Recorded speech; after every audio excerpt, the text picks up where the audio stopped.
ജീവിതത്തിലെ എത്ര മോശം അവസ്ഥേനെ മാറ്റിമറിക്കാൻ കഴിവുള്ള ഒന്നാണ് നാരായണീയം.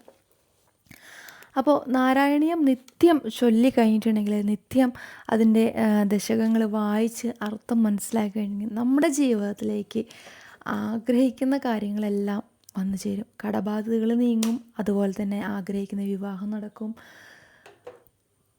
ദാമ്പത്യം നല്ല രീതിയിൽ വരും, സൗഭാഗ്യങ്ങൾ വരും, ഐശ്വര്യങ്ങൾ വരും, പേരും പ്രശസ്തിയും സജ്ജനപ്രീതിയും നമ്മുടെ ലൈഫിലേക്ക് വരും. എല്ലാ ദശകങ്ങൾ ചൊല്ലുമ്പോഴും ഞാൻ പറയാറുണ്ട് നാരായണത്തിൻ്റെ എന്തെല്ലാമാണ് ഗുണങ്ങൾ, ആ ദശകത്തിൽ വരുന്ന കാര്യങ്ങൾ എന്തൊക്കെയാണെന്നുള്ളത്. അപ്പം ഇന്ന് നമ്മൾ 1-ാം ദശകത്തിലെ 3-ാം ഭാഗമാണ് ചൊല്ലുന്നത്. നമ്മൾ ആ ഒരു ദശകത്തിലെ 11 ഭാഗങ്ങളും അല്ലെങ്കിൽ 12 ഭാഗങ്ങളും ഒരുമിച്ച് ചൊല്ലുമ്പോൾ കേൾക്കുമ്പോൾ ഒരു പക്ഷേ ഒരുപാട് ലെങ്തി ആകുമ്പോൾ നിങ്ങൾക്ക് കേട്ടിരിക്കാനുള്ളൊരു ബുദ്ധിമുട്ടുണ്ടായിരിക്കും. ഇത്രയും സമയമുണ്ടല്ലോ എന്ന്. അതുകൊണ്ടാണ് ചെറിയ ചെറിയ ഭാഗങ്ങളായിട്ട് ഞാൻ ഉൾപ്പെടിപ്പിക്കുന്നത്.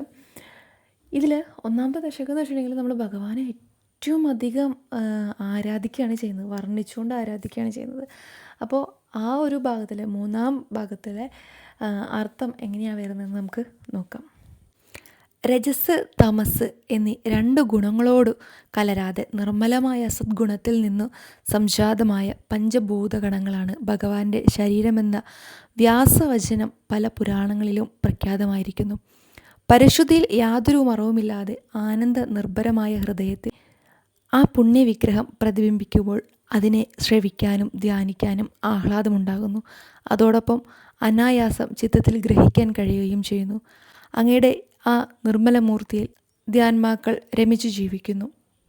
ഭഗവാനെ എത്ര ആരാധിച്ചു കഴിഞ്ഞിട്ടുണ്ടെങ്കിലും മതിയാവില്ല, ആ ഒരു ബിംബത്തെ കണ്ടു കഴിഞ്ഞാൽ മതിയാവില്ല എന്നാണ് പറയുന്നത്. അപ്പം 4-ാമത്തെ ഒരു ദശകം എങ്ങനെയാണ് പറയുന്നത് വെച്ചിട്ടുണ്ടെങ്കിൽ, അനക്കമറ്റതും നിത്യസമ്പൂർണം പരമാനന്ദമാകുന്ന പീയൂഷത്തിൻ്റെ രൂപത്തിൽ സ്ഥിതി ചെയ്യുന്നതും തന്നിൽ ലയിച്ചിരിക്കുന്ന നിരവധി സായുജ്യപ്രാപ്തി ലഭിച്ച ജീവാത്മാക്കളോടുകൂടി പ്രകാശിക്കുന്നതുമായ ആ പരിശുദ്ധ പരബ്രഹ്മ സാഗരത്തിൽ അതിനിർമ്മലമായ സദ്ഗുണം തിരമാലയുടെ കാന്തിക്ക് തുല്യമാണ് ജ്ഞാനികൾ പറയുന്നു.